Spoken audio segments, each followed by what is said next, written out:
নমস্কার বন্ধুরা, তোমরা সবাই কেমন আছো? আশা করি তোমরা সবাই খুব ভালো আছো। আজকের আলোচনাটা হলো ক্লাস 9-10-এর যে ডকুমেন্টস ভেরিফিকেশন চলছে সেটা নিয়ে।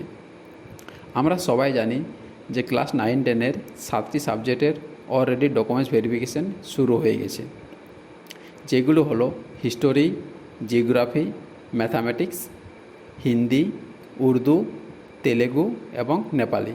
এইসব সাবজেক্টের ডকুমেন্টস ভেরিফিকেশন অলরেডি শুরু হয়ে গেছে। এবার প্রশ্নটা হলো যে ক্লাস 9-10-এর যে বাকি সাবজেক্টগুলো আছে, যেমন Bangla, English, life science, physical science, এই সকল সাবজেক্টের ডকুমেন্টস ভেরিফিকেশন কবে হবে? এটা নিয়ে আমরা খুব চিন্তিত আছি এবং চিন্তার ব্যাপারও বটে। যদি আমরা একসঙ্গে সব সাবজেক্টের লিস্ট, একটা শিডিউল লিস্ট দেখতে পেতাম, তাহলে আমাদের এত চিন্তার কিছু কারণ হতো না। কিন্তু কমিশন সেভাবে প্রকাশ করেনি।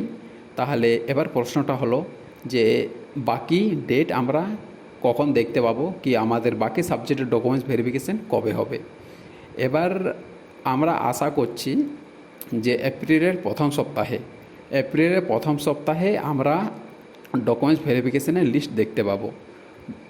এপ্রিলের প্রথম সপ্তাহে মানে ধরে রাখো 4 তারিখ থেকে 4 তারিখ না ধরলেও 2 তারিখ, 4 তারিখ কিংবা 6 তারিখ, এপ্রিলের 2, 4 কিংবা 6 এই তারিখের মধ্যে আমরা ডকুমেন্টস ভেরিফিকেশনের একটা নোটিশ কমিশনের ওয়েবসাইটে দেখতে পাবো।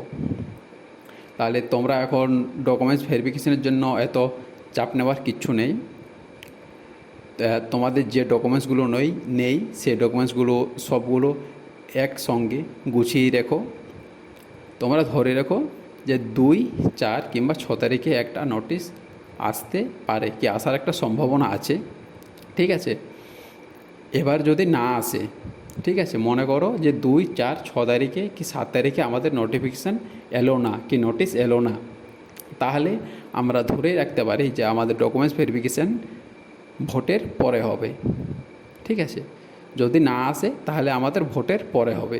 ঠিক আছে, যদি আমি কিছু আবার আপডেট পাই তাহলে তোমাদেরকে শীঘ্রই জানাবো। ভিডিওটি যদি তোমাদের ভালো লাগে তাহলে ভিডিওটি লাইক করো, চ্যানেলটাকে সাবস্ক্রাইব করে রাখো এরকম নতুন নতুন আপডেট পাওয়ার জন্য। Thank you.